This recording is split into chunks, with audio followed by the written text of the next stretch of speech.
This live presentation was produced in Ashland, Oregon by the Rogue Valley Metaphysical Library and Event Center. RVML relies on the support of our volunteers, members, and donors to organize and present these programs. For more information about this presentation, or to borrow, download, or purchase other recordings from our catalog, please visit our website at rvml.org.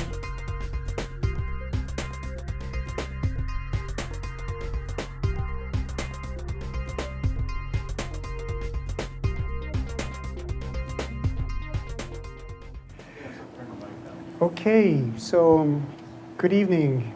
Thank you guys for coming.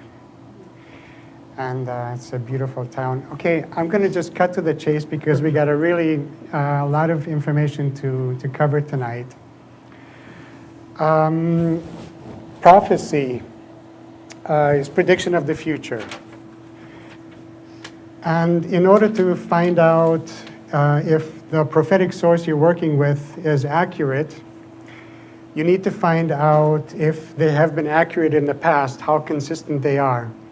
The procedure which I use is very similar to one used in the court of law.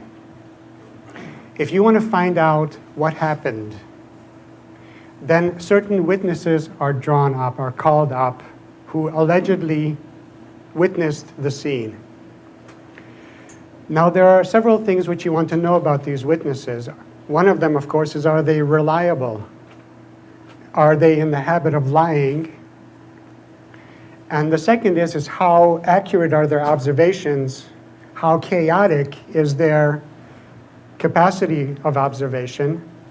And the third thing which you want to know after you've called several witnesses is, do the witnesses corroborate one another? Do the testimonies corroborate one another?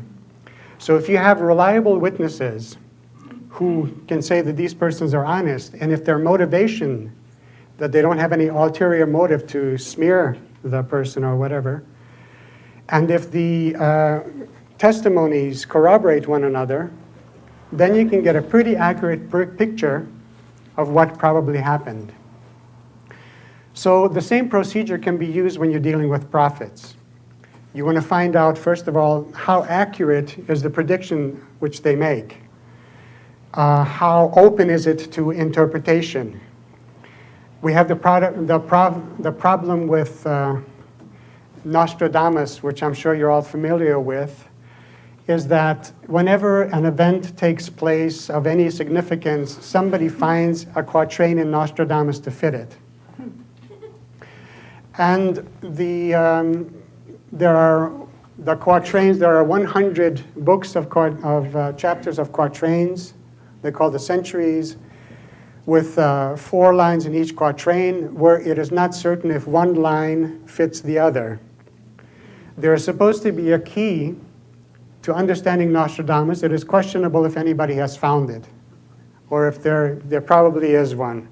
Maybe he was using it as a diversion, because along with his books, he also published certain letters, one addressed to his son and another one addressed to Henry II of France. And in these letters, he talks pretty clearly, much easier to understand than the quatrains are. And he uses symbols which are familiar to us out of Bible prophecy. Another source which I used was Jeane Dixon. Anyone who's familiar with her writings will probably have recognized that in her later years, she got a little bit obscure. Her earlier materials were very clear. There was documented evidence of her predicting the assassinations on John F. Kennedy and Robert Kennedy in a hall with hundreds of people, and the assassination of Dag Hammarskjöld, and events of her times. And her record is pretty good. The idea of her motivation is also very clear. She didn't have any monetary reasons for making the prophecies. She was well-to-do. Her husband was wealthy. They had a good marriage. There were no ulterior motives there. And she was a believing Catholic. I don't know if that means anything to some people or not. But anyway, she provided some very important information. The best source by far is Bible prophecy. Now, Bible prophecy, of course, has a bad reputation because of Jehovah's Witnesses, Seventh-day Witnesses, so on and so forth, and some of the Christian fundamentalist groups which use Bible prophecy. But it's still the best source there is. Bible prophecy is not difficult to understand. Symbols are used. A symbol used in one place is interpreted in another. It takes a little bit of patience to put the pieces together, but if one takes the time, it's not difficult to understand.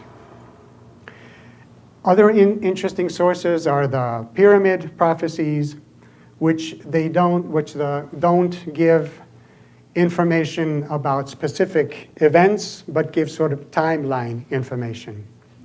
And one of the sources corroborating the time that this time which we are living in seems to be critical if you need a prophet to see that, is of course the information in the Pyramid Prophecies. Another, of course, is the Mayan Prophecies. The prophecies are not very specific, but the calendar, the Mayan calendar, which ends at the winter solstice in 2012, is very interesting. Just happen to have a picture. So let me see. Here we are. Okay, so if you, Got to turn it on. It would be an advantage.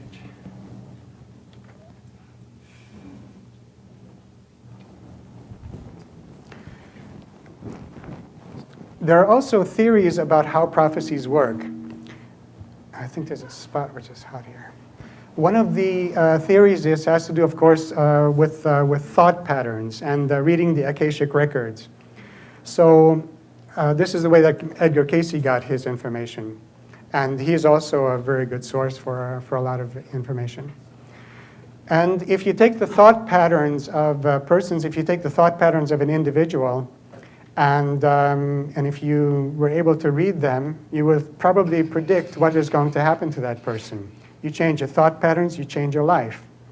If you take the thought patterns of humanity and you can read onto that, then you could probably predict what is going to happen to a certain degree of accuracy. Then there is rhythms. Things tend to repeat. This has to do with astrological rhythms. The Mayans were, of course, one of the, I think probably the civilization which spent more time in studying rhythms than any civilization I've heard of. And they compared the moon, the sun, the Mars, and how long it took, and they constructed an elaborate calendar. There are many good books on this. You can look it up on the internet. And so I don't want to go into detail on it now. But the interesting thing about them is they pointed out the 2012 date as something significant.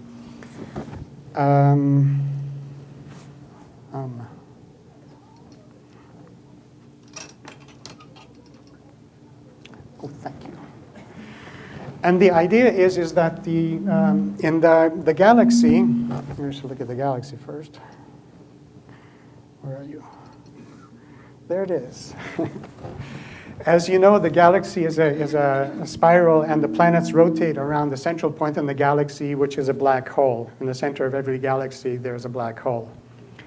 And our sun rotates around this center point in the galaxy, just as any other one does.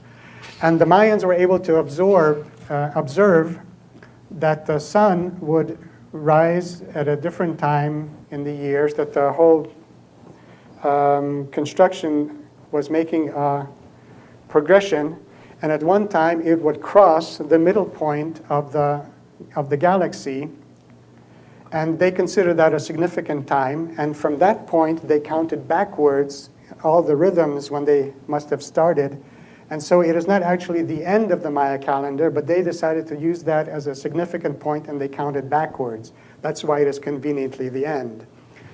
So the importance of this for us is that they pointed out the fact that our solar system is going to traverse the center point of the galaxy, and at winter solstice in 2012. Now this, of course, has to do with Earth magnetic frequencies, and the Earth magnetic frequencies have an effect on, a subtle effect on the way we think. This is an explanation for the astrological cycles. And so what exactly is going to happen in 2012? I have the feeling that what it'll do, it'll strengthen the qualities of the Aquarian age. It doesn't mean that there's going to be any end of the world or necessarily any significant happening in 2012, except, of course, for the psychological aspect that one puts on those years and times. So the problem with the time prophecies is that there's the psychological aspect involved and also that they tend to be wrong. Most of the time they are wrong. People have predicted, great events for this and this time, and it's unreliable source. The sources which are reliable are ones which talk about events which you can observe in the world. And these are the ones which we are going to work with. Now, you are probably familiar with the conspiracy theories about a world government. Let me turn this off now, because is the same button to turn it off? It just takes time. Oh, thank you.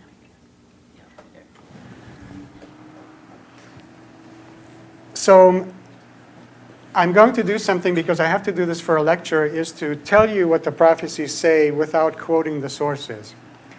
In dealing with the material seriously, you would have to study the sources, give the interpretation, give a reason for why this interpretation came about, and this takes a long time. And so if usually you have somebody who says this and this is going to happen, you have to find out where does he get the information. And at this lecture tonight, I can't do that. So I'm just going to tell you what, according to this prophetic consensus, is going to happen, and which is happening now. First of all, okay, so let me write it here. Do we have a light on this? Here, I'll get it for you. Oh, thank you. It's, the ventilator is going. Is that okay? Okay. So one thing which we have coming here is a world government.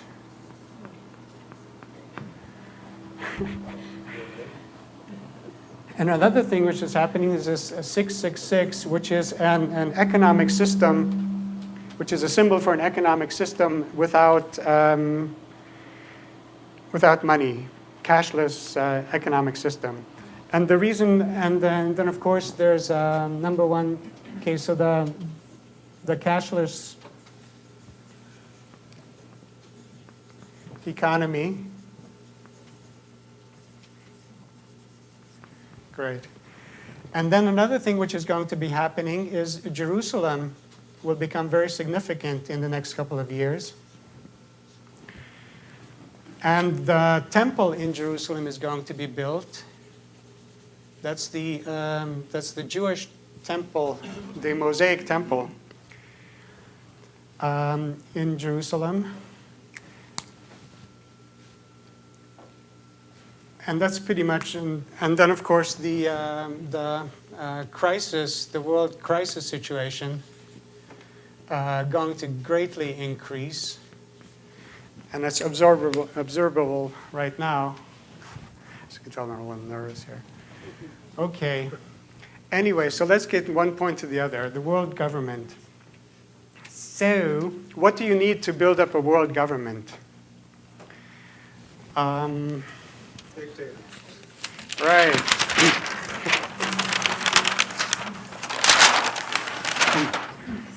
Okay, that happens to be true.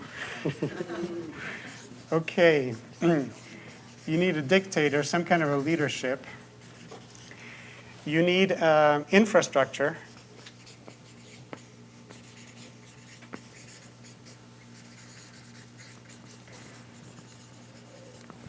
You need an ideology. Ideology, that's why. You need a crisis. You also need a capital. There's got to be somewhere where the government is going to have to hang out. Military, right? Well, if you do it right, then you've got the military already. You just figure out how to use it. And if you've got the people, okay, you need some kind of government system, we can say, and military. That means there's a set of laws, and you need also a body to enforce it. So that's military and police. Fine, so let's start from here. We'll probably get a few things, and let's start from the infrastructure. Now, in the old days, they used to send armies in to conquer a country. And the first thing they would do is they'd take over the infrastructure, you know, the food delivery systems, the media, the water, gas, electricity, telephone. If you've got that, then you've got pretty good control of the country. So when an army would go in and try to take over a country, that's the first thing that they would take over. So what's happening these days is that the infrastructure is not being conquered, the infrastructure is being bought. It's called privatization.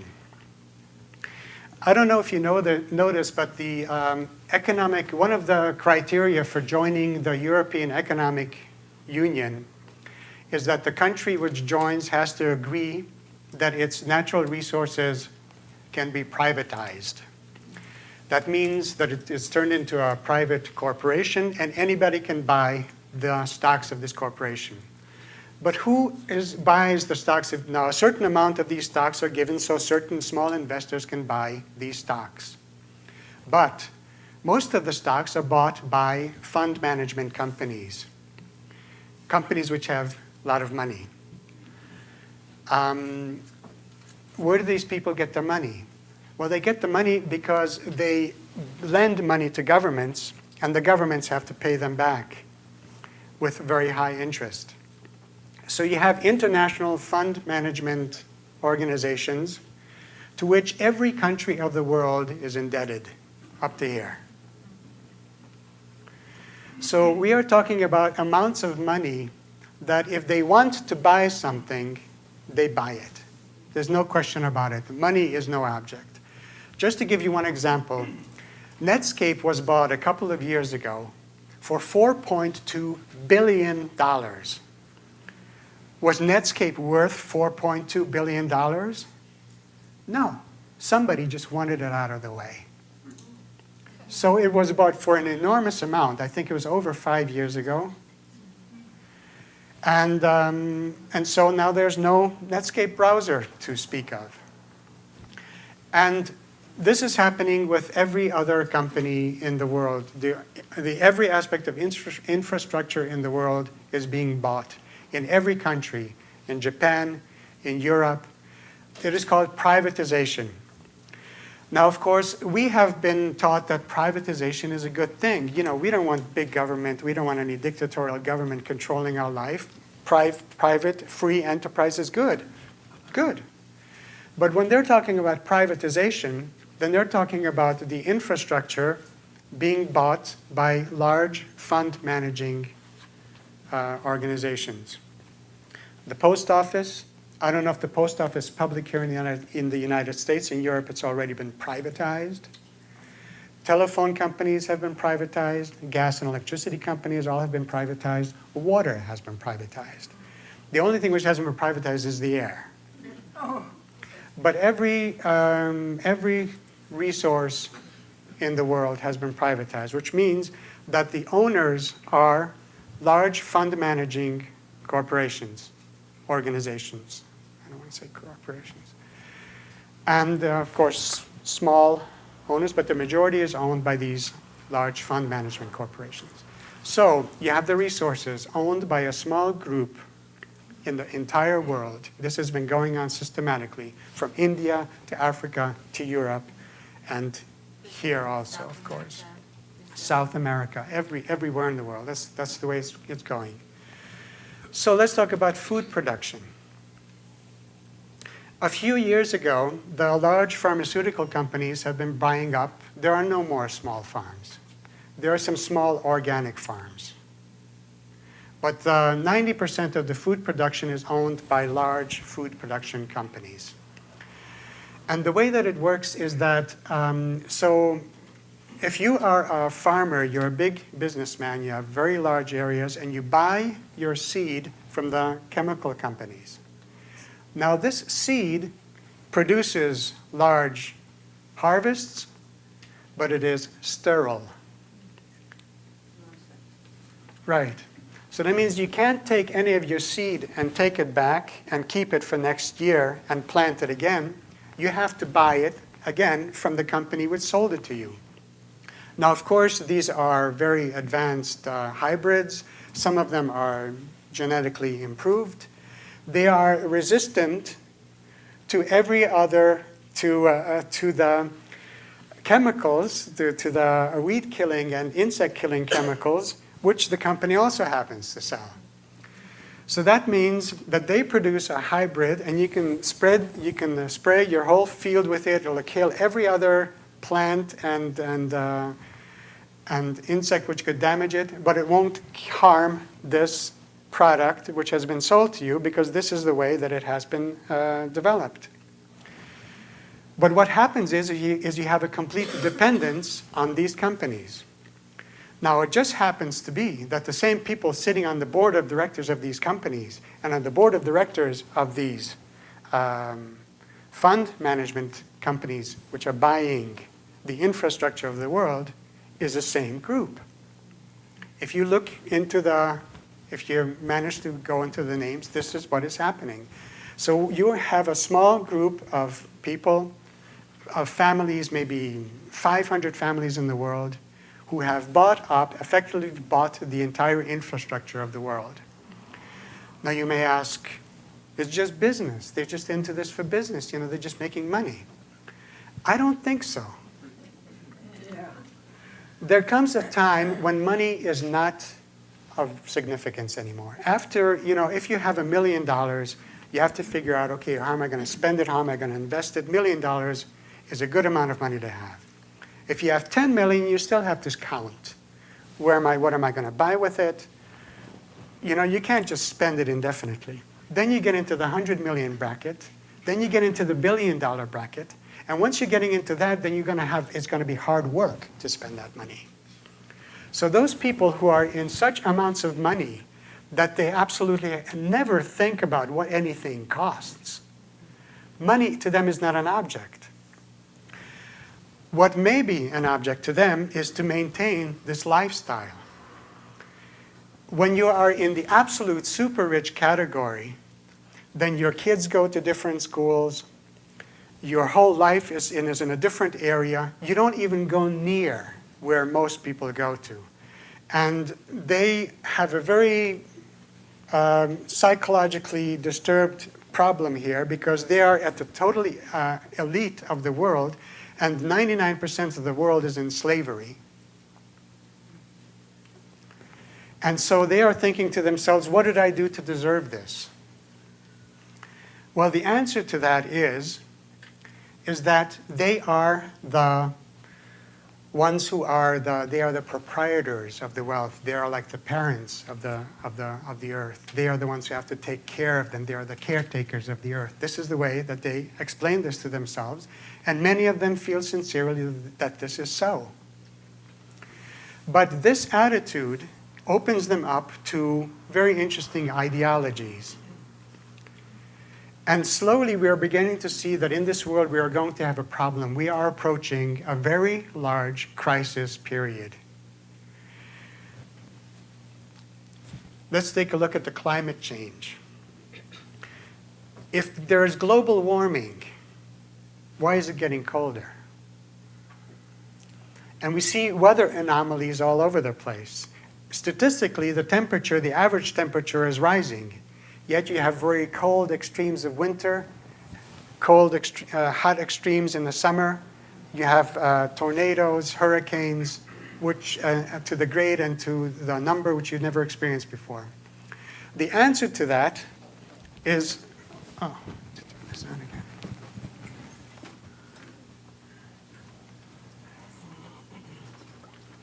I'm not going to be doing this all night. There's just a few pictures.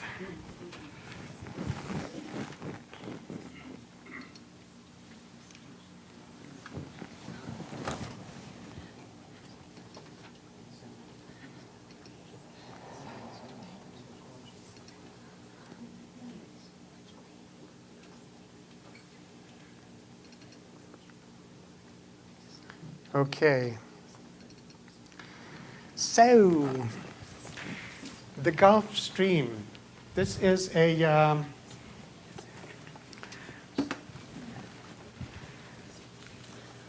the sun in the mid-Atlantic heats up the water expands. This causes a movement, the hot water going up to the north. Here, when it gets to the north, it becomes colder, and it also encounters melting water from the ice.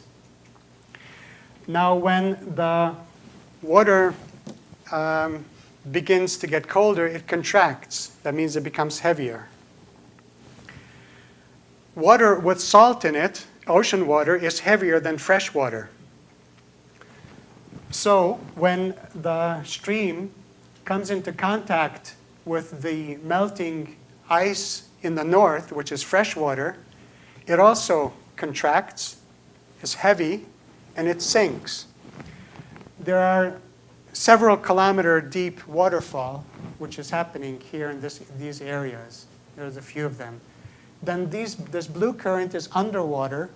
It goes underneath the ocean, and throughout the whole world, this ocean stream operates.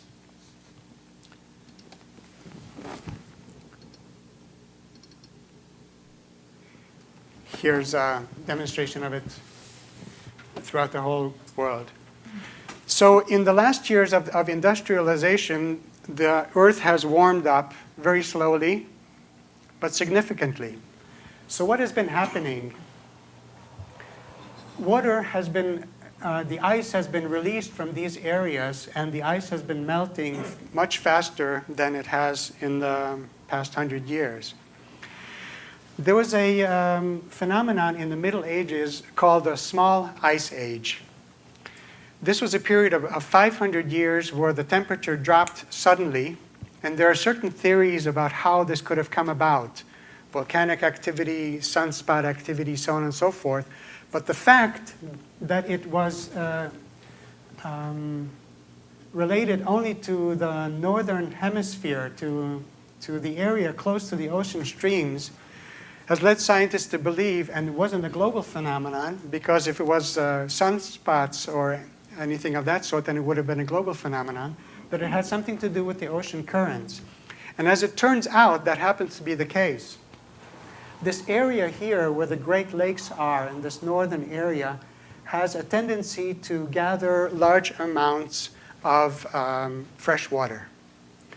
And at one time around the 13th century, the separation, a large amount of fresh water collected here, and the separation which kept it from pouring into the North Atlantic broke. And all of a sudden, this large amount of fresh water poured into the North Atlantic. What was the result? Well, if you go back to the pattern of the ocean current, it's pretty obvious. The warm ocean current sank much earlier than it did previously. And this is a very slow process. It takes a very long time for it to correct itself. Similar to when you touch the antenna of a snail, it draws back very quickly, and then it comes out very slowly. So it reacts very quickly, and then it corrects itself very slowly. So it took 500 years for that to correct. I want to show you something else.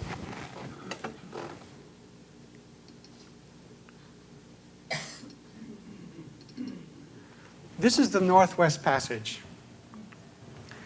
Now, for past 200 years or so, ships have been searching for an opening to the Northwest Passage, because this is an area which is frozen all year around.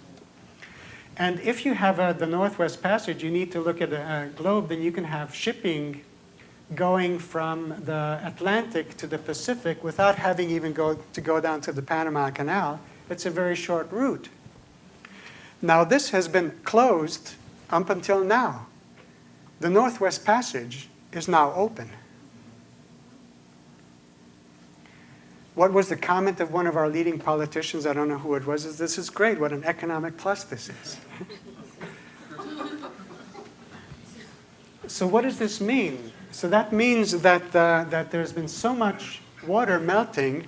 So if you want the answer to the anomalies that we're having in the world today, number one, there's more water in circulation than there was before.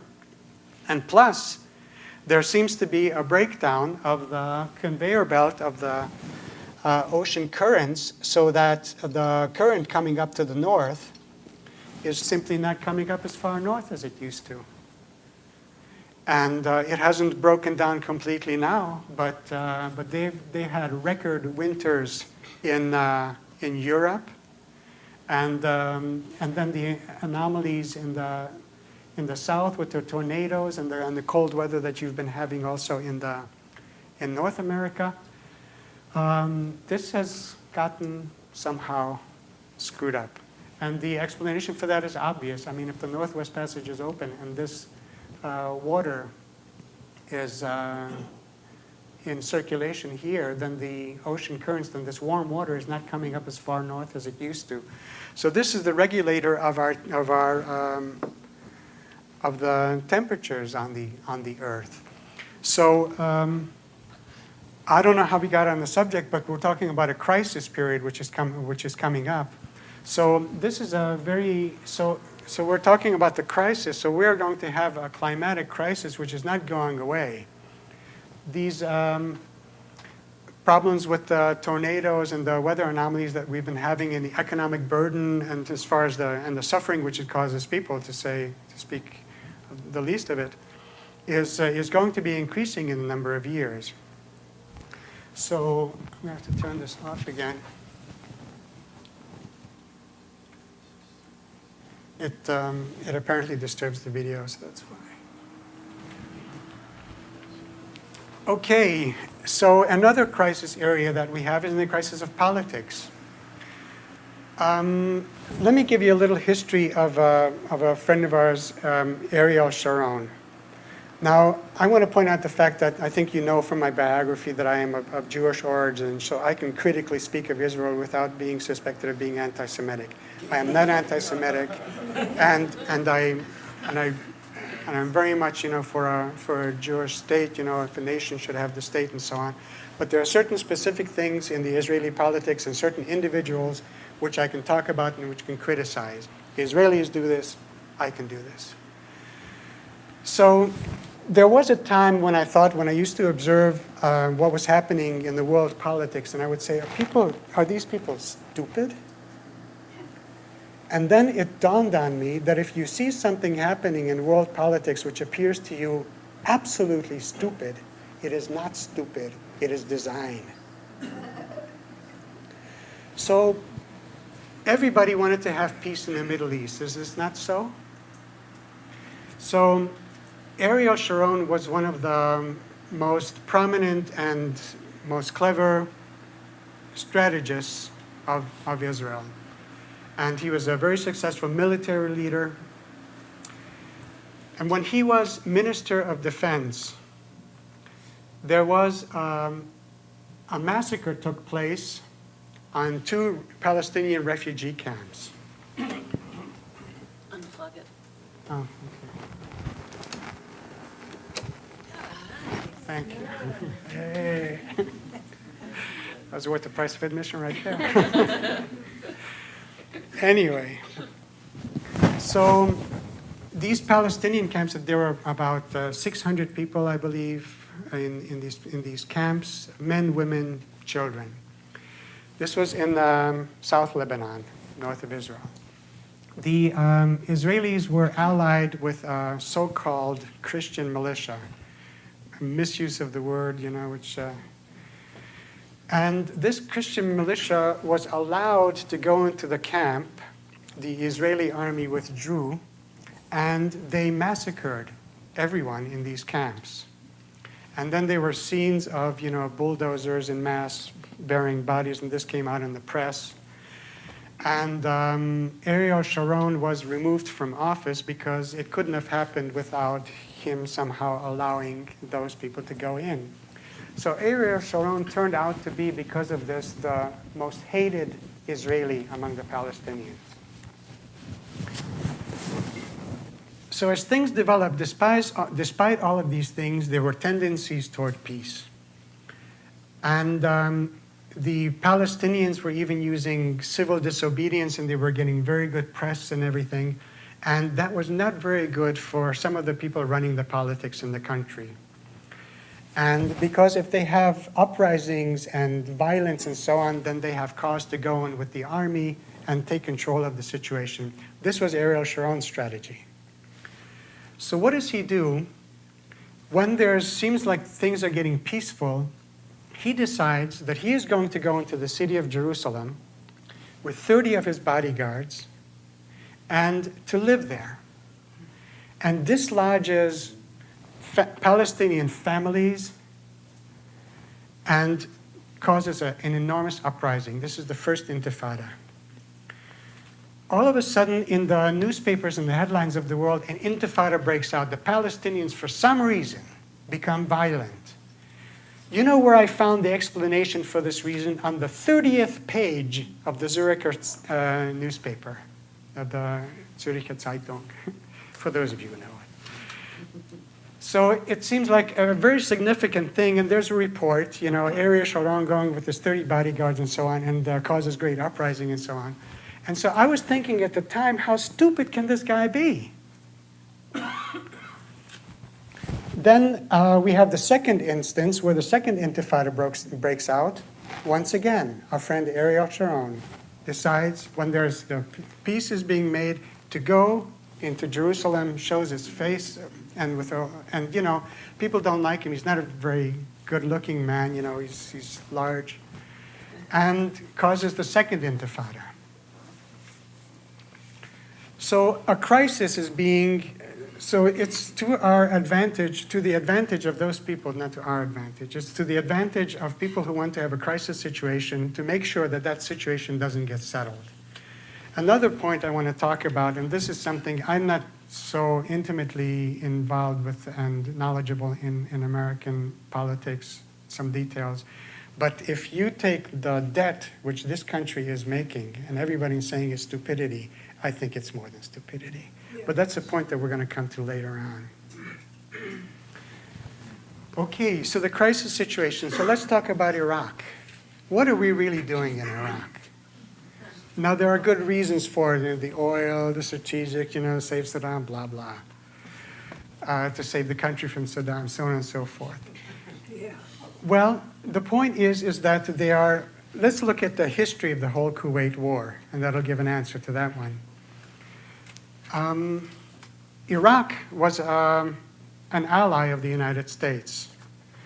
Was fighting Iran. They were supplied with all these chemical weapons and so on, so that they could fight against Iran. So there's a problem with Kuwait develops after the Iran war. They're making problems with the oil prices and so on. Kuwait just happens to be a runaway province of Iraq. It used to belong to it. Then after World War I, when the borders were drawn. And so Hussein says, what would happen if I just go in, take Kuwait, get rid of this problem with they're not cooperating with the oil prices. I've been friendly to the Americans. They've been friendly to me. Nobody's going to mind. So he sends a message to the U.S. government, what would happen if I just happen to go into Kuwait? So the ambassador to Kuwait sends a message back, which sort of says, well, we are not so committed, this is an internal problem, and so on. There was no clear signal. They sort of sent the message that if he goes in, it's not going to be that much of a problem. So he goes in, and all of a sudden, the whole world explodes. What is this outrage? Is this madman going into Iraq, into Kuwait, and so on? And it just so happens that there was a problem. There were a lot of American troops stationed in the area. And after the crisis was over, they needed to be pulled out. And so a new crisis came up. So about 250,000 American troops get shipped into Saudi Arabia. And aircraft carriers and a great presence over there. Why? Because we need to push back Saddam, this real bad guy. And the question which was asked George Bush Jr., Sr. at that time, why didn't you just go in that then and get rid of Saddam? And he said, well, we didn't have authority from the UN. A lot that bothers anybody these days. But the reason why they didn't get rid of him is because if they had gotten rid of him, there would be no point for them to stay in the area. So they put him in a kind of prison. You know, he couldn't go above that, below that line. And in order to enforce this limit, this prison, you have to have all these troops there. So all these troops were stationed in Saudi Arabia, and the situation was working pretty well for a while. Then Islamic fundamentalism gets stronger and stronger because the crisis in Israel is not being solved, so they're gaining more and more in strength. Now, this is another point. In order to take over a situation, you want to save it. You need to save it from something. So you need enemies. So you have this great big enemy now. And I don't want to get into the theories about 9/11.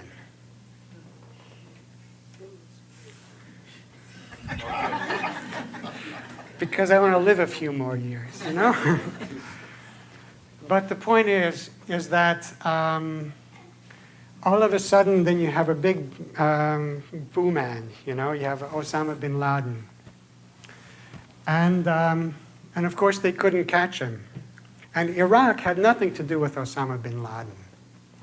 But within 3 months, they had 60% of the American population convinced that Saddam Hussein was behind 9/11.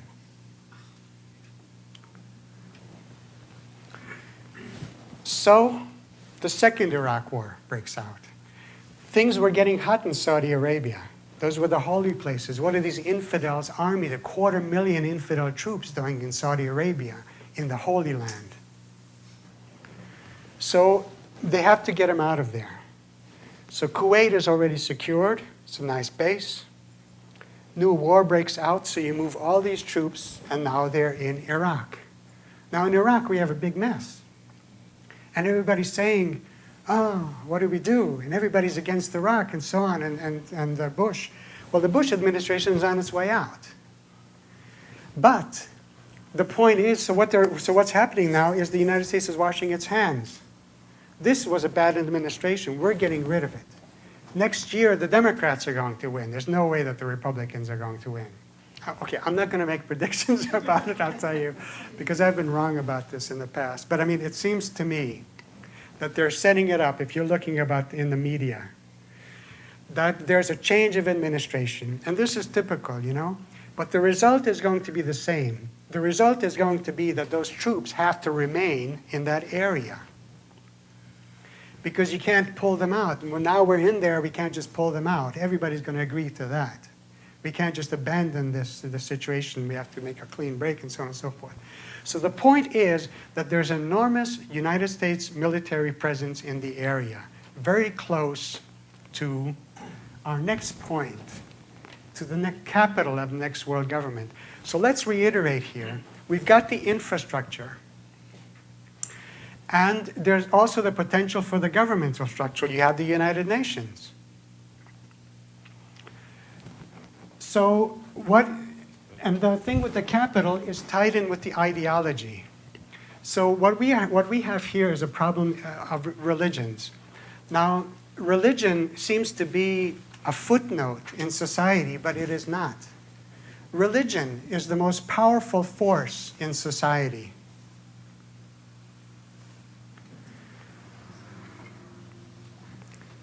Even those people who aren't religious, quote, have some kind of ideology, some kind of a metaphysical picture of the world on which they base their right and wrong, on which they base their actions. But the point is that 90% of the world population is religious. You have Christians, Catholics, you have Muslims, and Buddhists, and of course the Jews, the Orthodox Jews. And what this crisis in the Middle East has come down to, it has become a religious problem. In the past 30 years,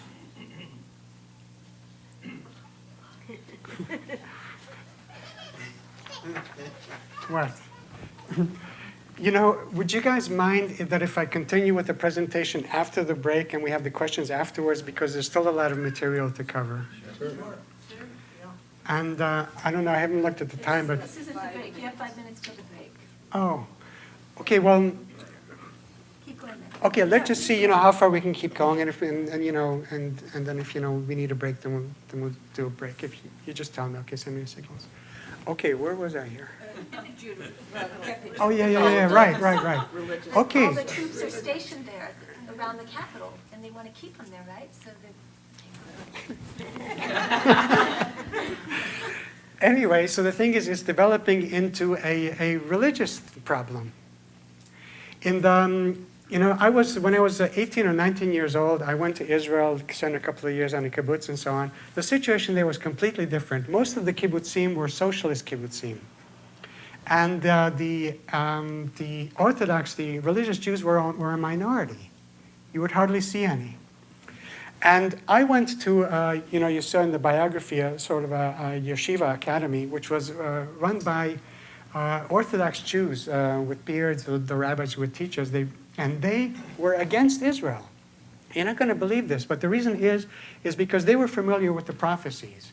And they knew that in the prophecies it says that Israel is going to be built up at the time when Messiah comes. And since Messiah hasn't come, Israel can't be from God. And it turns out in the past number of years, they sort of changed it. They said, well, maybe we are getting close to the Messianic times. And this is why Israel has been built up. Because it seems to be, it was blessed, it was kept up. They won wars against enormous odds and so on and so forth. So what happened is large amounts of Orthodox religious Jews migrated to Israel to the point that they have become the political factor there. If you know the Israeli government structure, it's a coalition of a large number of parties. And which side the religious faction sides with is the one that gets into the government. So they pretty much have the decision of a significant factor, I would say the significant factor of the politics in Israel. And their idea, they are convinced that we are in the Messianic times. They want a large Jerusalem, a large Israel. They want to reinstate the temple worship, and there's no way that they are going to give up Jerusalem. Absolutely no way. And then we have the problem with the Palestinians, and the radical Muslims are becoming, right now I think Hamas came into the government, in the Palestinian government. So there's no way that they are going to give up Jerusalem. So, and all this talks about the peace, this factor which was significantly missing from all the talks which you have now heard not one word of, and this is not an accident, is the question of Jerusalem. And in the last analysis, that is going to be the deciding factor. What are we going to do with Jerusalem? And you may say, okay, what's Jerusalem? What's the big deal? But it just happens to be a psychologically very important place. And there's a very interesting quote which Napoleon came up with, which attributed to Napoleon. He says, he who rules Jerusalem rules the world. And it's not an accident that the Nazis tried to conquer Jerusalem to Israel. I mean, what were they doing there? And it's a psychologically very important place for the Christians, for the Jews, for the Muslims. So from the prophetic information, this was visible for a long time, that Jerusalem is going to be the capital of the world government. This sounds very strange, but you will see this developing. The question, as they come up, they start discussing, what are we going to do with this? The question is going to come up, what are we going to do with Jerusalem? The Israelis can't keep it, or you're not going to have peace. You can't give it back to the Palestinians, because you're going to have civil war in Israel. And the solution which is going to come up is that it's going to be a neutral city under United Nations mandate.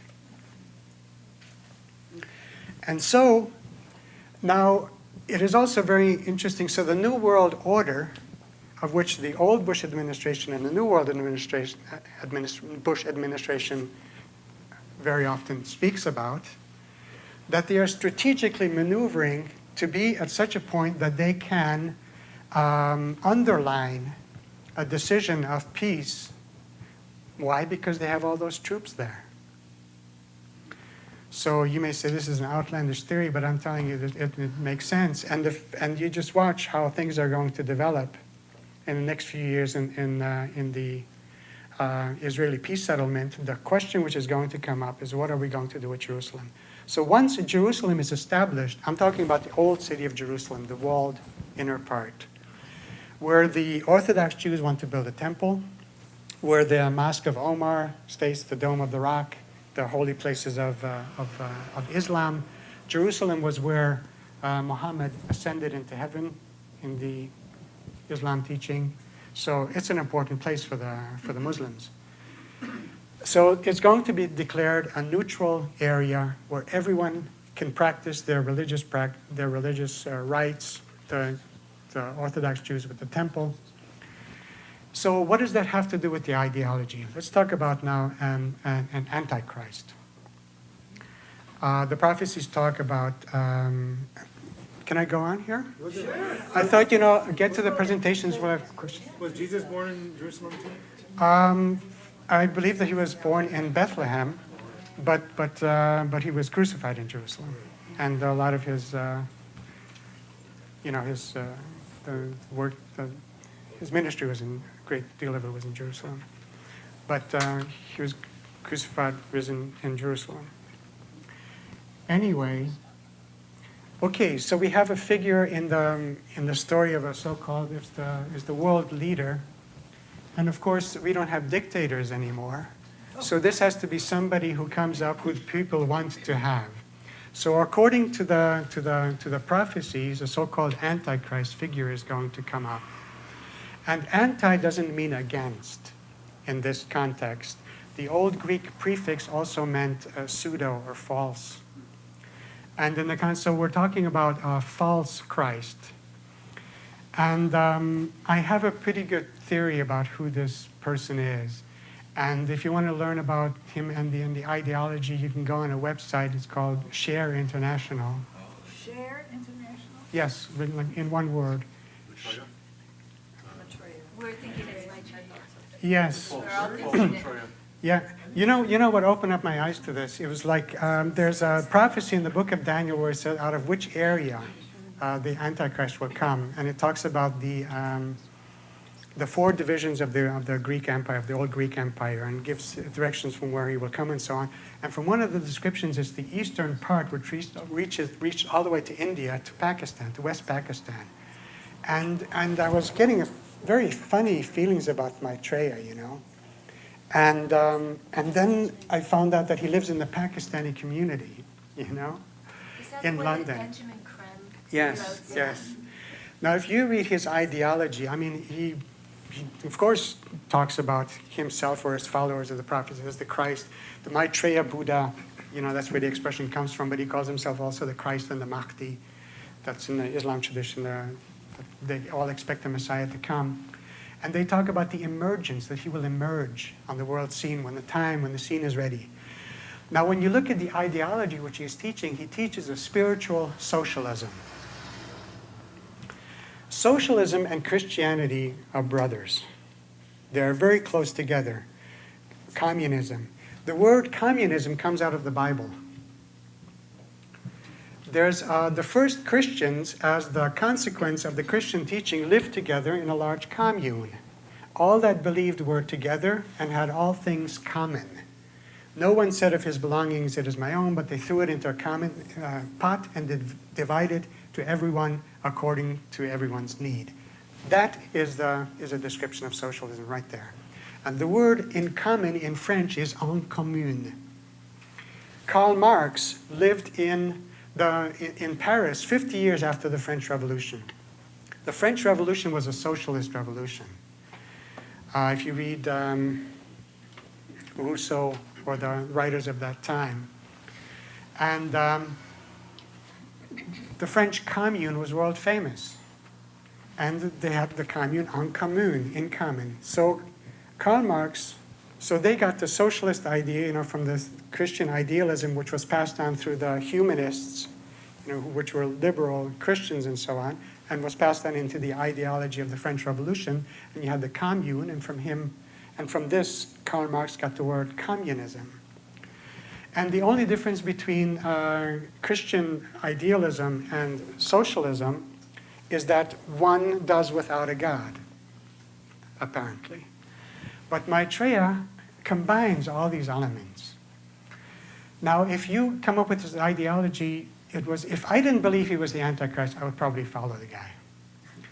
I mean, what he is saying makes absolute sense. And what is the boogeyman in this situation? It is capitalism, the world capitalist system. What is causing this economic problem, this great manufacturing? Why are we polluting the world? What is causing this great crisis, of climate? It's this manufacturing and all these cars and all these pollutants that we are, because of the commercial system that we're living on. You can't get rid of the cars. Millions of people would starve in the system that we have right now. You can't solve this problem, of pollution. And even if we go into hybrid fuels and so on, what about China? Every Chinese having a car now, and they're going to start spewing pollutants into the air, alone the manufacturing process and so on. So there's got to be a radical change in the world. And what about the forests, the rainforests, which are being depleted? For what reason? For commercial purposes. So if you come back to all the questions, what are the problems in the world today? The answer that comes up is the commercial system that we have right now.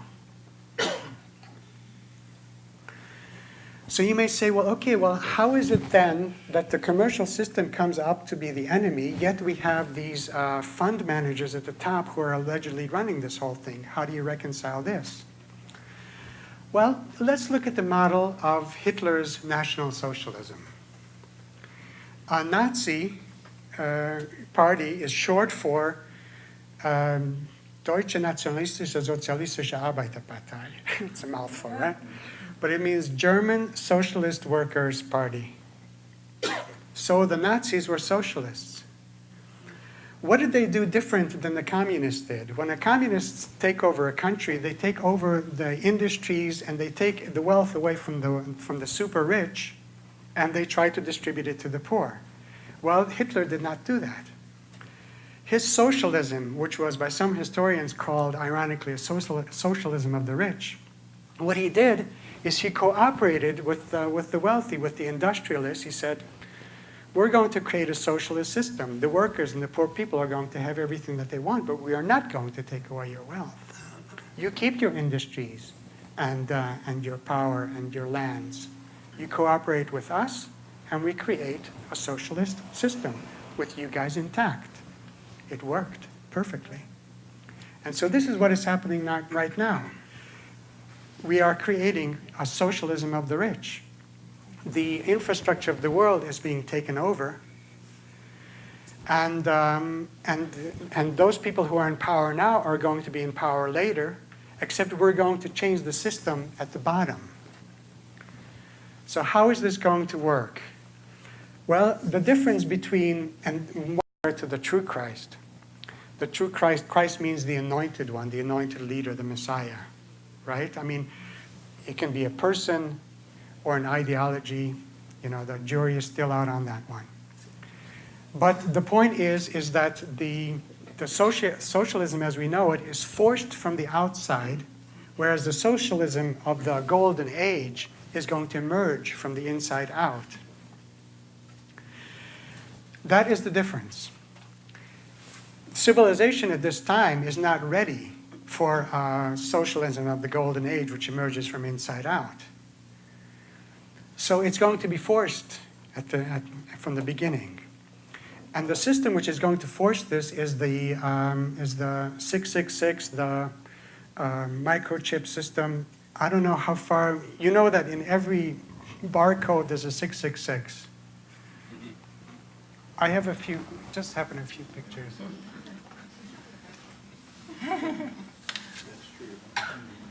So,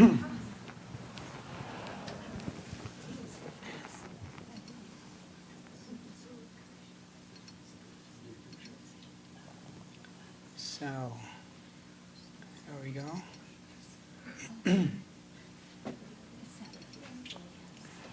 Okay. While he's getting that, in case any of you leave early, I wanted you to know that he's going to teach a workshop on Saturday. He's obviously not going to be able to cover everything tonight. And the information's on the table. Is the workshop here? Yeah, the workshop is here. It's on a little bit different subject, but it has relevance to this topic.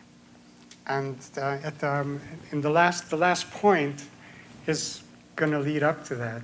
And thanks for reminding me. Okay, so which one is it?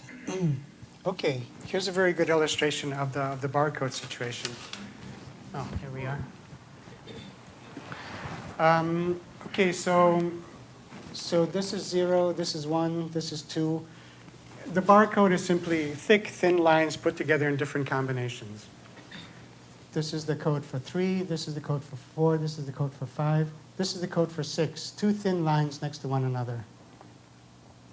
Every barcode has 3 steering signals, and there are 2 thin lines at the end, in the middle, in the beginning.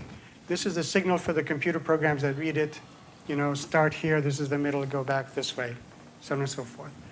It just so happens that the 3 steering codes are exactly the same as the codes used for the number 6.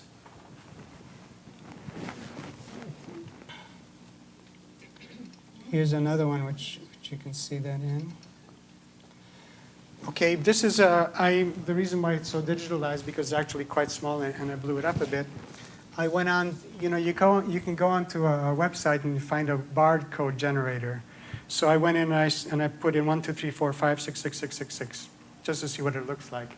And so it comes up, you know, you have the steering codes here, steering code in the middle, and you can see all of these here are the ones which are 6s. You can do this in the internet. It works. And you can see that there's 1 6 here. I mean, the same 2 thin lines next to one another are always found in every barcode. There's another one which is just, let's see if this is the one. This is just any number, just a number randomly taken out. It has a 6 in it also. And here's the 3. You can look at any product, and you will see that there's always these 2 thin lines, one in the middle, one to the left, one to the right. And 2 thin lines also represent 6. So for some reason, however it came out, it just happens to be that the barcodes, all barcodes have 666 in them.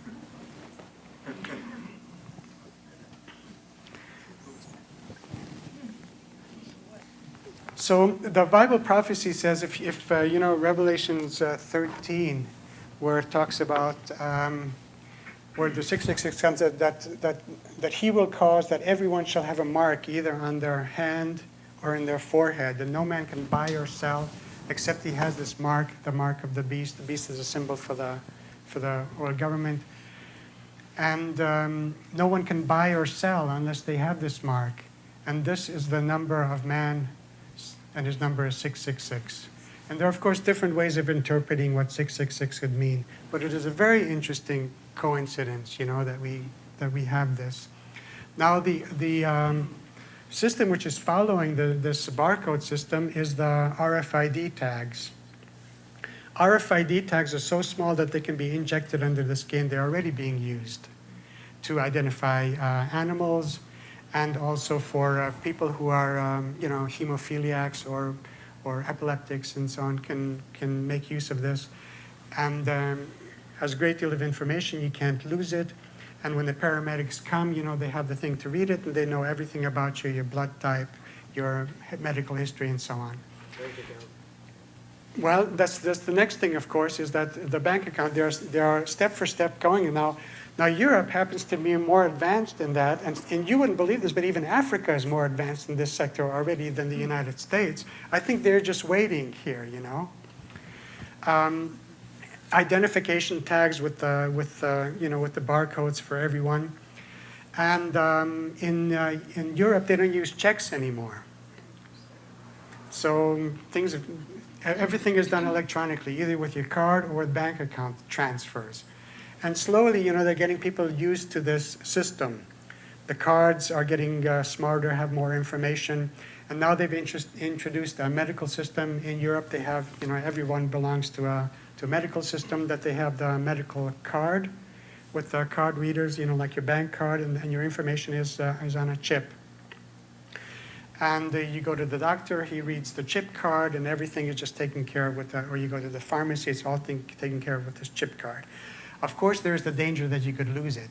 And if you're in a critical situation where it would be endangering to your life to lose this chip card, well, of course, the best solution is to have it somewhere on your body. Now, this RFID is radio frequency identification, which means that a commercial from IBM, which came out a couple of years ago, this scrawny-looking guy, about 25, with a trench coat, unshaven, ruffled up hair, goes into a supermarket. And he takes all these products and he's sticking them into his trench coat. And then on his way out, he goes through this electronic thing. And next thing we see is a guard coming up to him and says, "Excuse me, you forgot your receipt." So this is the way RFID works. The products, you have your chip inside of you. You have the products which you are taking. You go through a scanner. It scans the products and it deducts it from your account. You don't have to do a thing. That's the way it works.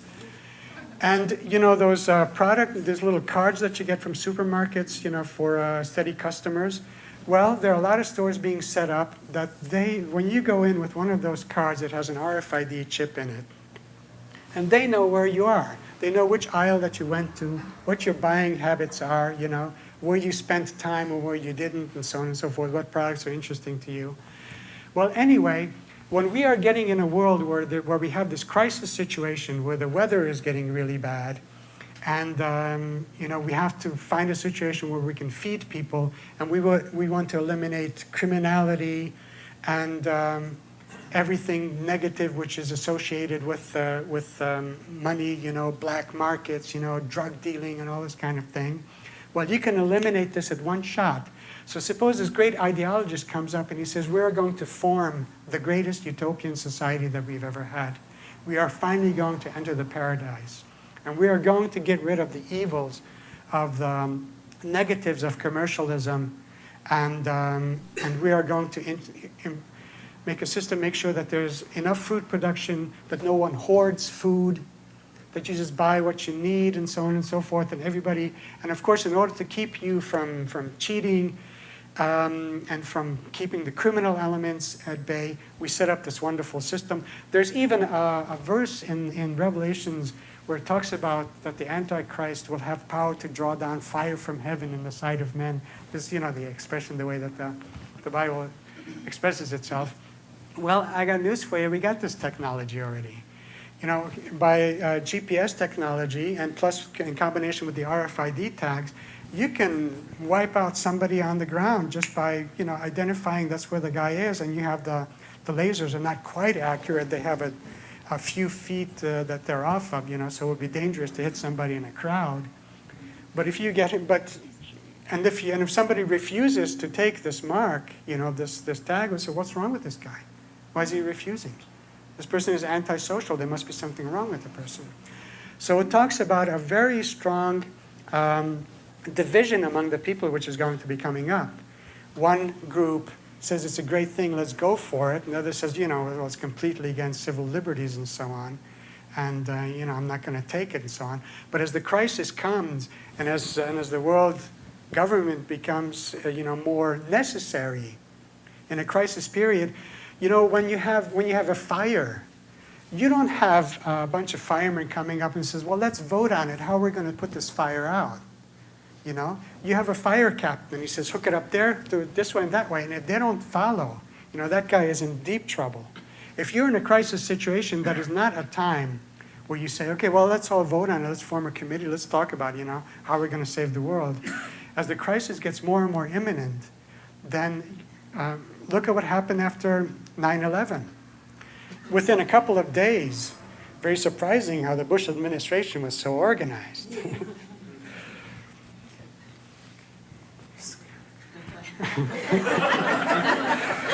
You know, they demonstrated their organizational ability, didn't they, in New Orleans, right? Yeah. Anyway, but they were very organized there, where the Patriot Act was passed within, I think within days. Yeah. And so if you get in crisis situations, people are willing to put up with a lot. Okay, so there's just one more point which I want to get to, and the other thing is the, fine, and then we'll just have the questions of the break or whatever, is, well, the Bible talks about the collapse of the economic system. And how is this going to happen? I mean, I don't know, and I don't know that much about economics. I don't know if anybody does. But it just seems very strange to me that this country is in getting up to debt to the $30 trillion mark, I believe it is. And who is financing this debt? China? A communist country is financing the debt? Now, what happens if I say, well, it's time to cash in all these bonds? I don't know. But it's like in the Revelation 17 and 18, you know, which I quoted, where it talks about the collapse of the commercial system. All you have to do is to bring the cards folding down is just to cash in all this debt all at one time, and the whole thing will collapse. So if that, you know, that doesn't do it, then all you have to do is just, you know, so it's very fragile, and when the time comes, you know, for the house of cards to come falling down, and everything is set up, the infrastructure, you know, people are prepared psychologically, you know, through the media, movies, and so on, then you can just implement the whole thing. The whole infrastructure has already been created. Okay, well, the thing is that then, of course, it's obvious that we have to go through some kind of a transformation here. Yeah. And so this crisis period and this sort of like division among the population, now it talks about very intense persecutions, because a lot of people are not going to be willing to do this system. The thing is it's not really going to work. There's a central computer which is going to be set up, and everybody's going to be given these numbers, and a lot of people are just not going to go along with it. And there's going to be an attempt to persecute and even, according to the prophecies, kill the ones who are not willing to go along with it. You know, I mean, it's happened before. And especially, you know, if you're in real serious trouble, then you can justify radical measures by saying, okay, these people are, I mean, look at the people who went along with Hitler, didn't they? And they were no different than most people. You know, they were afraid of dying. And the ideology was pretty strong, you know. I mean, he laid it on pretty thick. And Germany was in a very bad situation. You know, people didn't have enough to eat. They would go with a wheelbarrow full of money to buy a loaf of bread. That kind of situation was going on there. And this guy overnight, you know, cleaned up the whole situation. And the situation, and he used, of course, the scapegoat, you know, was of course perfect. You know, in that case, it was the Jewish element, which was a scapegoat. And it wasn't like they were telling the people that we're killing these people. They're saying we're just getting them out of here and we're going to reship them somewhere else. The average population didn't know until the very end, and even some of them didn't believe it until then, what was really happening. So people tend to, but I mean, just displacing these people and shipping them in animal carts across the country and so on is crime enough, you know, and people knew about this and so on. So people in radical situations are willing to put up with quite a bit. So, so if you come up with a good enough rationale why this number in the system has to be implemented and so on, and the ones who are not willing to go along with it are enemies of society and they should be locked up if not killed, a lot of people will go along with it.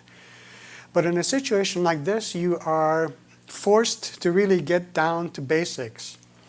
You know, when you're confronted with the possibility of dying for your, you know, for your ideology and so on, for you saying, okay, I'm not going to take the number, but am I willing to die for it? Then you start really thinking about basic questions of life. And this is what is going to be happening in the world generally. I mean, you have this enormous crisis. People can, if they don't die from natural causes, from the climatic changes and so on, they are threatened by the government. They have to confront their basic ethical questions. And one of the basic statements of the prophecies is that there are going to be teachers at this time. And these teachers especially are going to be persecuted, who are familiar with spiritual foundations, who are also probably familiar with the prophecies or whatever, and recognize that all this has been taught and there's something wrong with this. And they're going to be teaching, and there's going to be a great spiritual famine. People are going to want to know, you know, what is really going on. So the point is that those of us, you know, who gather together for meetings like this and who come to lectures like this are going to be the spiritual teachers of that time. You know, not necessarily giving seminars or whatever, but even talking personally to people. And a lot of us will say, you know, say, well, who am I to be a spiritual teacher? I don't know a thing. You know, I have some ideas about reincarnation and this and that and so on. But you know a lot more than 90% of the population of the world, you know. You have certain convictions and things that you've learned. And it's also a karmic duty. Just very simply, you know, if you have if you go to a pay phone, and you put money in and the thing doesn't work, then the next guy who's standing behind you in line, you tell him the phone's kaput, you know. It's bad karma not to do it, right? And it's not such a big deal, so you don't have to be such a. But the thing is, and there's nothing great about us that we know more than other people do. It just happens to be that way. You know, when there's after the rain, water gathers on the ground and the sun comes out, shines on the puddle, and after a while the puddle disappears. Some of the molecules go up before the other ones do. They're not better or worse than any of the other ones. It's just the way it is. You know, so a lot of us, you know, who are interested in spiritual things have learned more, you know, have developed more for whatever reason. And we are going to be teachers at this time, if we want to or not, just for sake of regular, you know, human contact. Now you have a situation, of course, in Ashland where a lot of spiritual people are gathered together, and you know, you're sort of like preaching to the converted and so on. But you know, this is probably going to be also a great pocket of resistance, you know, if they try to implement this sort of thing. So you may be, you know, spread out in different parts of the world so that, you know, you're not targeted for any reason. So, and probably you will, and some of you will probably receive, you know, a calling or a desire, you know, to go into areas where people want to learn and teach in somehow. And that's the way it's going to be, according to the prophecies. You know, if all these things come about, this also makes sense, because why does this happen? You know, there's no such thing as punishment. There's cause and effect. And in order for humanity to develop, you need to put fire under the pot. You know, other things don't start cooking. And you know, when everything's comfortable and so on, then you know, you're not motivated. But you know how it is in your life when you've had crises and pain and so on. This is when you get down to it. You know, instead, what is this all about? Why do I have to go through all this, you know? And you start thinking about basic questions of life and so on. And so this is going to cause an enlightenment in humanity, so that and a lot of people will die. I mean, I don't want to get down to the statistics, but if you read the book of Revelation, it's talking about 2/3 of the world population dying. I don't want to believe it, but a lot of people are going to die. And the ones who survive have gone through an enormous transition. What about the avian flu and all that stuff? Well, I mean, there's certain signs it talks about, like geological changes. It talks about famines, pestilences, and so on. I mean, all these diseases. If you read the prophecies about this time of tribulation, as it is called, these epidemics are predicted as one of the signs. You know. So it's just one of the difficulties. I've read that the elitists in the world want the 6 billion population of the Earth to be reduced down to 2 billion because it would be a lot more manageable. at least down that far. There is a population. Oh, I need to what? If you have a question, could you talk into the mic because otherwise people can't hear you. It's too loud? Okay, well then you could repeat the question. Oh, okay. Yeah, but the film can't. Well, I don't know. Maybe it's sensitive enough. I'll try to stand closer, and then I can get. Then it'll probably come out. But the point is that the overpopulation is a problem. It is true, and it's like, you know, a lot of overpopulation. I mean, we were talking today because Asha has a large family, and I like large families also. I think I like living together in the golden age, for instance.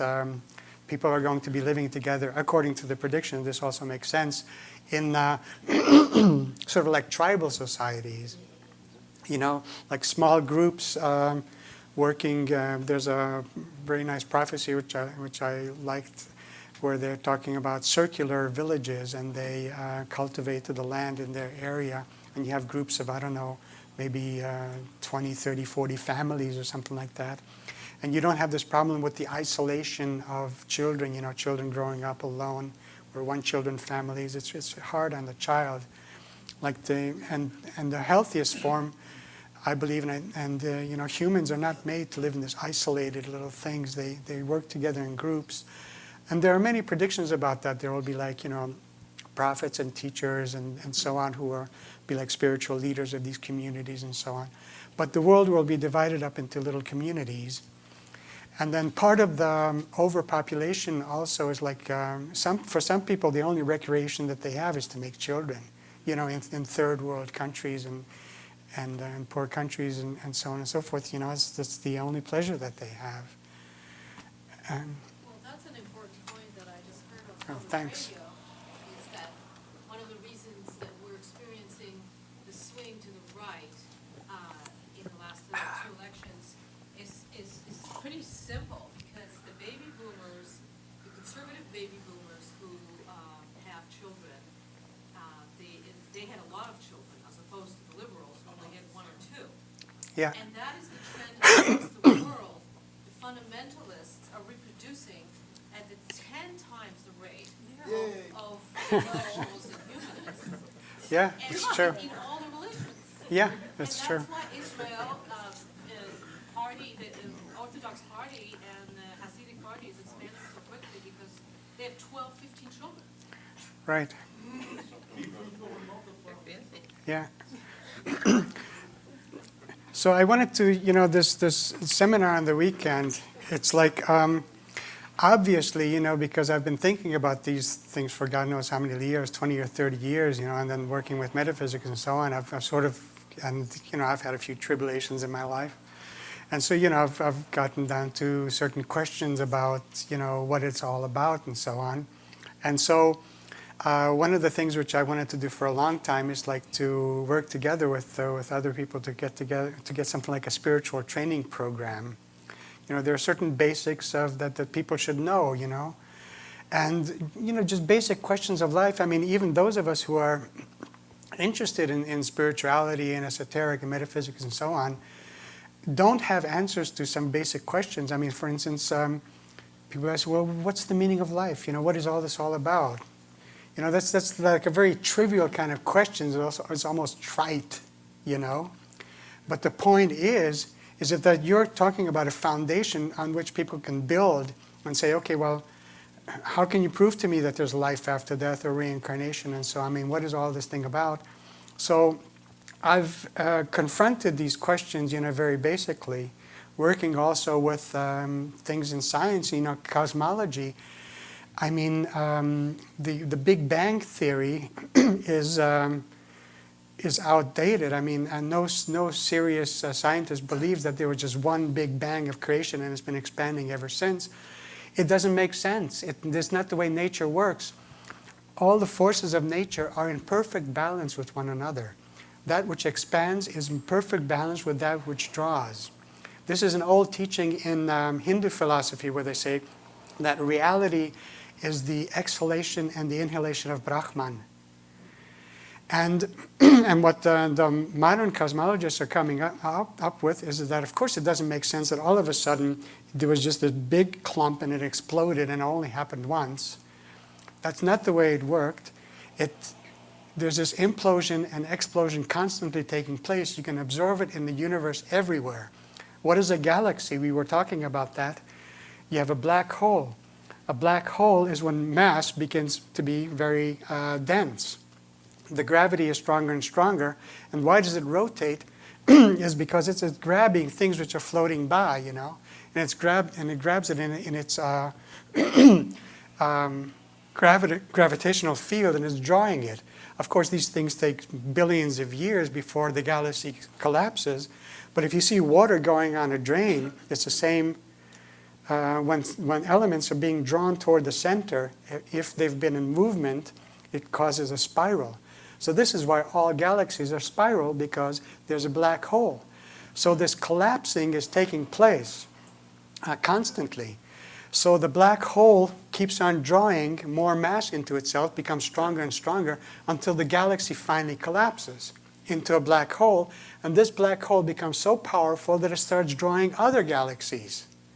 And so eventually what you can have is like you can have all the material on this plane of, in this dimension of reality, as we call it, eventually be drawn back together. This is the way things work. This, you know, that game with the rubber ball and the elastic, you know, the paddle, you hit it, and the force with which you hit it, the further it goes, but the force is drawing it back. So the exploding force and the drawing force are in exact harmony. That is the way the universe works. You can observe it everywhere. The oxygen, carbon dioxide balance that you have here. You have this, in this dimension in which we live, you have a duality of forces which are in a dynamic equilibrium. So this, of course, shakes up a lot of the religious aspects. But it's not an explanation, you know, because it's not an explanation of where it all came from and so on. So, but the thing is that you have to get down to the basics of this and confront it. And that's what I've put together in this seminar. And I've worked on it for a long time, so I thought as long as I'm here, I just might as well do that one also. And it's sort of like an impetus. 10 o'clock till 5 o'clock with a break in the middle. And I put a tentative charge on it because usually people charge for things like this. But we could do it this way, you know, if you, so $25 is a tentative charge. I don't want to have a bunch of people who are not interested, but, you know, if you're interested, you want to bring a friend, you know, split the cost and something like that, you know what I mean? So don't worry about that. Or if you buy the book, then take the price of the book off of the seminar, you know what I mean? So I think it's, I want to have it, you know, I spent a lot of money coming here. I'm not going to be making it back just, you know, from the seminar and so on. But the money is good, you know, it's a good thing to have. It's also an energy exchange and so on. But the point is, it's, if there are some flyers up in the back, maybe we can spread some of the flyers out. And if the subject turns you on. What are you going to cover? Well, the title of it is The Meaning of Life and Other Trivialities.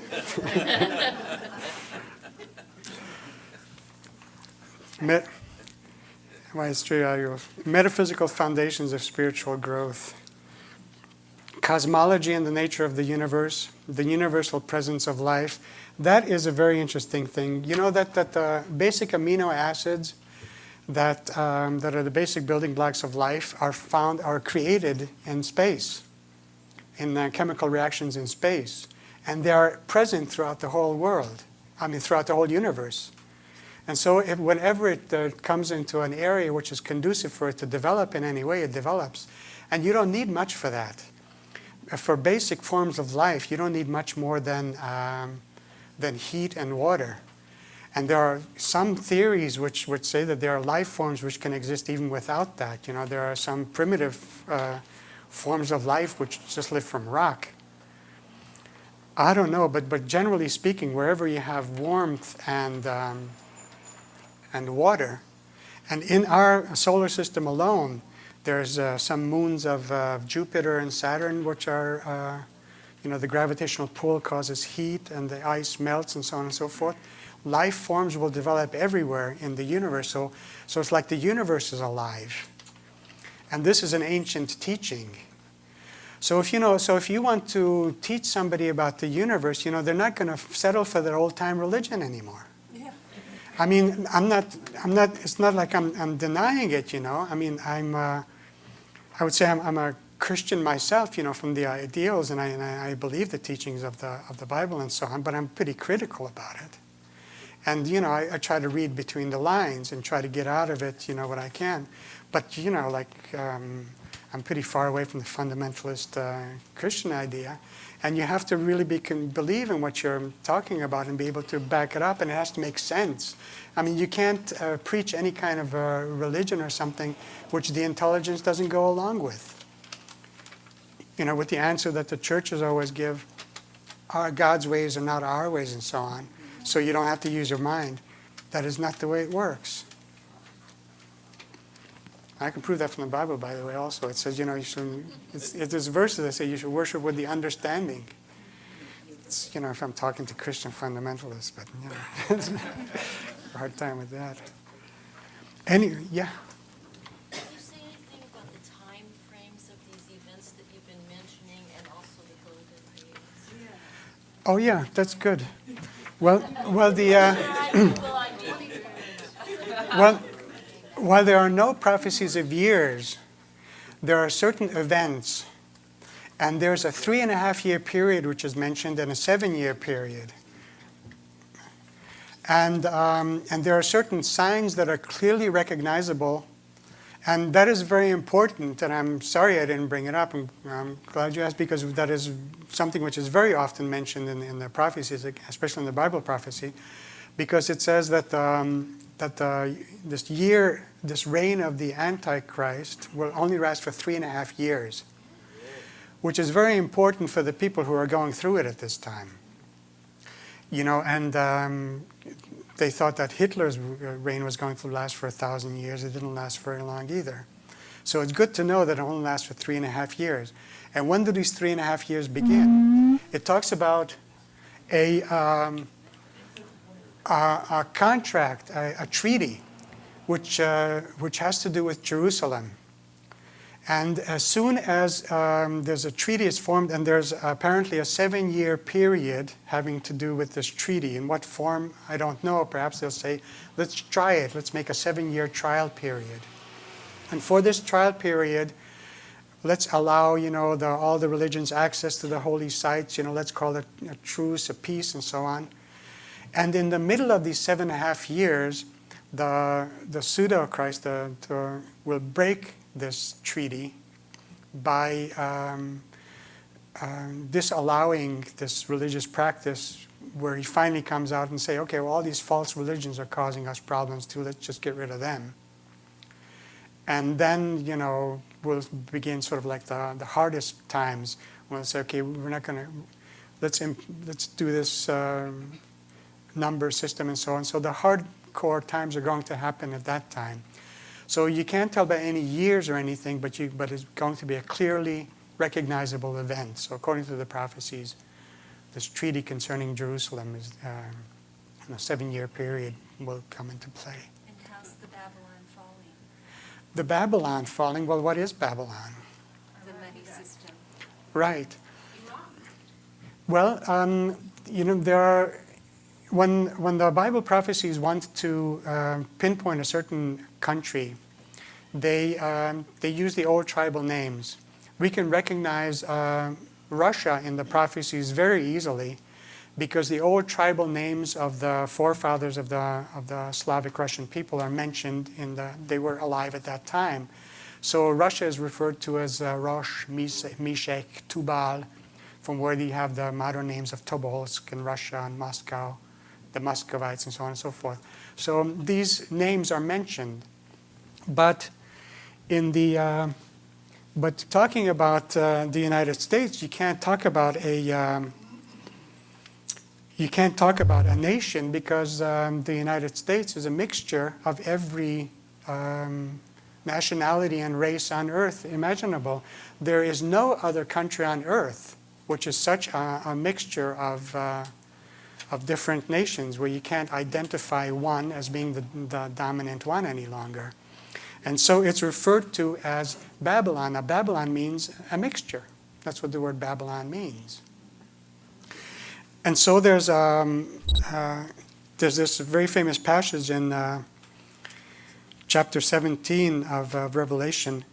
It says, I will show unto thee the judgment of the great whore that sitteth upon many waters, with whom the kings of the earth have committed fornication, and the inhabitants of the earth have been made drunk with the wine of her fornication. And the woman was arrayed in purple and scarlet color, and decked with gold and precious stones and pearls, having a golden cup in her hand, full of the abomination and filthiness of her fornication. It's pretty elaborate here. And upon her forehead was a name written, Mystery Babylon the Great, the mother of harlots and abominations of the earth. And the woman is that great city which reigneth over the kings of the earth. Then I saw another angel come down from heaven, and he cried mightily with a strong voice, saying, Babylon the Great is fallen, and has become the habitation of devils, and the hold of every foul spirit, and the cage of every unclean and hateful bird.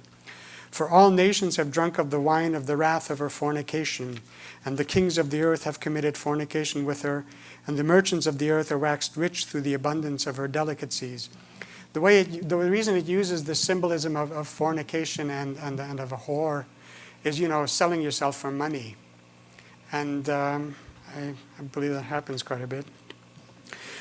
How much she hath glorified herself and lived deliciously, so much torment and sorrow give her, for she saith in her heart, I sit a queen, and am no widow, I shall see no sorrow.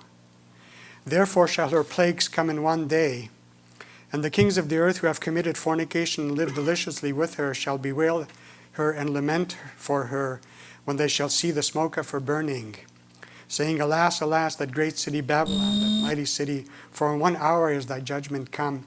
When 9/11 came and people, were familiar with my book, they asked me the question, is this the fulfillment of this?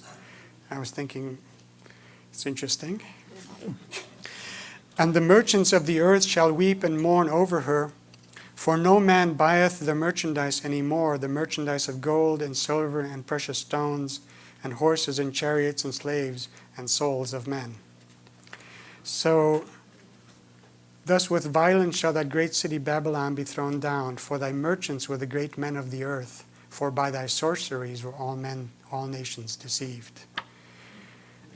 I mean, that sounds pretty much... Back to Europe. I mean, it does sound a lot like the United States. And like the great city, the reason the cities originally were built as centers of commerce. That's where all the business was done. It was also capitals of the government, but they became like that. And the other thing is that where it talks about your great ones are the rulers, the merchants rule over the kings. That is the definition of capitalism exactly, because the politicians, the political system is there to protect the wealth of the people, the ones who have wealth. And who is really has the say in this in this system? I mean, it is the people who have the money. I don't want to, I like free enterprise and so on. I mean, there's a lot of things that I have done, and able to do because it's a free enterprise system. So I'm not against that. But I'm talking about a situation, where you have where the people who are money are dominating, and this is where it has come to, where the countries are indebted to the banks, to the international funds, and indebted to the point where they can't even pay the interest anymore. And it's an old saying: the debtor is indebted to the lender. So who has the say in this world? And the idea that the thing has to collapse, is in the golden age we're not going to have ATM machines and stuff like that. That's not the way it's going to be working anymore. Time frame of golden age. Well, immediately after this, the thing is that. Of course, the prophecy says that immediately after this 3.5-year tribulation period, is if you put it in the frame of the Orthodox Christianity, then Christ will return to earth. Other people believe that a extraterrestrial intervention will take place, or whatever form. It could be all of the above. You know what I mean? But if the Why not? consciousness of the people won't change, then nothing will be different. So the change has to be in the consciousness of the people. Right. So this time of trouble is going to bring about this consciousness change, where they've had this system, the technology and so on, to put together a perfect system, and it has not worked, and all this persecution, all this time of confusion and so on. The people who are going to be left are going to be open to other solutions. If you come back, if a Christ-like figure comes back today, most of the people are not going to pay much attention, they're going to just keep on putting their money into the slot machines, you know what I mean? And the consumption and so on. So the people have to be ready for it and open for the message. And so they have to be prepared for it. So apparently this is going to be the mill, which is going to, soften up the fire under the pot to make people open. The person who's going to broker the peace deal that'll last 3.5 years, am I assuming correctly that would be the Antichrist? Yes, that would be, because it has to be a figure who would be accepted by all the three religions. Who is going to be brokering this peace deal? Is that going to be the Antichrist? And this is also where, in my opinion, the figure of Maitreya fits perfectly, because he is setting himself up as a holy man of all religions. From the way that he looks, if you've seen pictures of him, you don't see many pictures, but I've seen some pictures. He looks, ethnic, dark skinned, not dark skinned, but, sort of like he could be an Arab, he could be a Pakistani. Some people think that the Antichrist already came, and that's Ronald Reagan. Because his first, middle, and last name is 666, and that he also brokered the peace, came down, the Berlin Wall came down. Right. You can find the 666 in many people's names. I have a little article, and people have found the 666 in the Pope and Bill Gates and so on and so forth. But there are very clear signals about what this guy is going to do. He is going to create a peace, and this Jerusalem situation is going to be, he's going to broker this peace. That's the guy. And this person is around right now? Well, if I am correct, I believe that is a Maitreya, and he's in connection also with with a very ancient esoteric tradition, which goes back to Alice Bailey and the Theosophans, and then a lot of the lodges which trace their origin back to ancient Egypt and Akhenaten, as a matter of fact, which is an interesting thing. One of the visions which Jeane Dixon had, but he's in touch with these ancient esoteric traditions, which are also behind a great deal of the lodges. RVML Resource Center is a volunteer-operated federal 501c3 tax-exempt nonprofit organization. RVML is dedicated to providing easy access to a comprehensive collection of information on a variety of metaphysical, spiritual, and personal development subjects. RVML accepts and appreciates all donations, Material and monetary contributions are fully tax deductible. This recording is not copyrighted and permission is granted to broadcast, exhibit, or duplicate all or part of this program for non-commercial educational purposes. This live presentation was organized and presented by the Rogue Valley Metaphysical Library and Event Center. For more information, please visit rvml.org.